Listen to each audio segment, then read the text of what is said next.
O Alexandre Garcia deveria ter sido demitido muito tempo antes.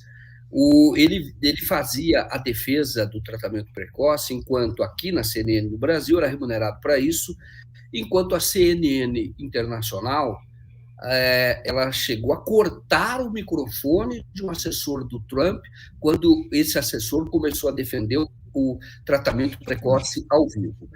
E por que é que a CNN internacional fez o correto e a CNN no Brasil não fazia o correto? Ela remunerava uma pessoa para pregar o tratamento precoce, para promover a anticiência. Porque nós temos que entender que a liberdade de expressão não é um valor absoluto. Ninguém pode, por exemplo, defender genocídio, ninguém pode defender que mate outras pessoas, ninguém pode defender, não pode, simplesmente não pode, porque os direitos eles têm uma espécie de hierarquia, o bem maior é sempre a vida. E o que o Alexandre de Moraes promovia era a anticiência. Nós temos, a ciência ela evolui, claro que ela evolui, mas nós temos alguns parâmetros objetivos, quer dizer, nós podemos viver na crença, isto é, primitivamente vivíamos na crença, na época da Idade Média vivíamos em grande parte na crença, mas porque não tínhamos ciência. Então, quando você vai evoluindo, quer dizer, tinha ciência muito embrionária de um outro jeito. Quando você vai evoluindo, a ciência ela é um conhecimento que você tem, é diferente de cultura. Você tem um conhecimento que você prova. Quando você prova, aquilo é ciência. E aí você diz, não, mas depois isso evolui, claro que evolui. Só que ciência sempre, tem que ser sempre comprovada, ela é sempre submetida ao escrutínio, à análise de pares, de outras pessoas, e ela está sempre sujeita a mudar e a evoluir. Não é mudar radicalmente, surgem novos elementos, e você diz, aquilo que eu pensava, agora não é bem daquele jeito, é mais ainda, mas aquilo estava... aquilo era o que era possível fazer dentro do conhecimento provado que se tinha.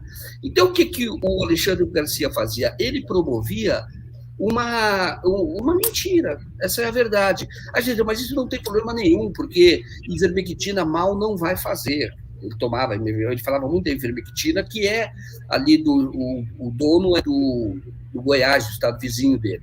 E ele promovia demais a ivermectina e promovia o tratamento precoce. O grande problema é que foi isso que nós mostramos no documentário sobre a cloroquina. Esta foi a estratégia que o grande capital utilizou no favor do mercado, isto é, vamos inventar que existe um remédio e as pessoas vão se expor, as pessoas vão continuar a vida normal, porque, afinal de contas, tem um remédio. E nós sabemos que a Covid, ela mata 2% das pessoas. 2% é gente pra caramba. E é uma roleta russa. E os outros não vão morrer mesmo. E aí vão pensar que aquele comprimido é que salvou. Foi assim que o prefeito de Porto Feliz, por exemplo, se elegeu com 92%, porque as pessoas acreditavam que aquilo funcionava. E o Alexandre Garcia estava promovendo esse embuste, estava promovendo esta mentira.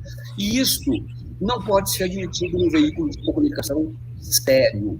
E eu acho que a CNN demorou. É preciso ver se o contrato dele estava vencendo agora, não era vencido antes, estava longe de vencer. Eu não sei exatamente qual foi o que impediu a CNN de tomar essa decisão lá atrás. Mas, como disse o Léo, e é verdade, a CNN nasceu bolsonarista. Tanto que o sócio, o dono da MRV, que nem é mais sócio, que foi do Edir Macedo, é afiliado do Edir Macedo. Não, tem o dono da MRV, que é o Menin, e tem o cara que era funcionário do Macedo, que é o Douglas Tavolaro. Era sócio dele, o Menin do MRV. Era sócio do Menin, exatamente. Exatamente. E o sócio dele, que era minoritário, mas tinha uma parcela de 40%, é o Douglas Tavolaro, que eu conheci, trabalhei com ele na TV Record. Ele é filho do contador do Edir Macedo. Ele é da absoluta confiança da família, da absoluta confiança do Edir Macedo. E o Edir Macedo, nós sabíamos que estava com os dois pés no barco do Jair Bolsonaro.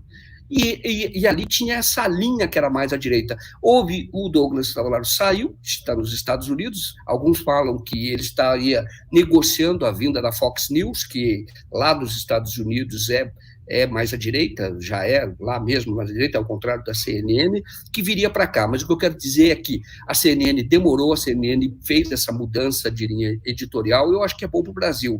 Hoje, nós vamos ter poucos veículos bolsonaristas. Hoje, eu diria que bolsonarista mesmo é o SBT e a revista Veja, lamentavelmente, para vergonha. Jovem Pan, né? Jovem Pan é importante. Sim, é Jovem Pan, mas eu acho que a Jovem Pan, sim, a Jovem Pan na rádio é importante, mas ela não tem onde o SBT tem um alcance muito grande por ter televisão, você tem a Veja, não, vamos ver, a Jovem Pan também, mas eu acho que ela é quase um segundo time. Ela é forte, mas ela é um segundo time. Na rádio, ela já fala muito por um gueto. Já a Veja e o SBT já tem um alcance maior. A Jovem Pan já é bastante, a Jovem Clã já há bastante tempo, a Jovem Clã. Jovem Clã, né? O pessoal chama de Jovem Clã, né? Em alusão a Ku Klux Klan. Concordo, Alexandre Garcia, péssimo jornalista, um cara assim, quer dizer, que efetivamente estava prestando um desserviço, tem um público gigantesco, né?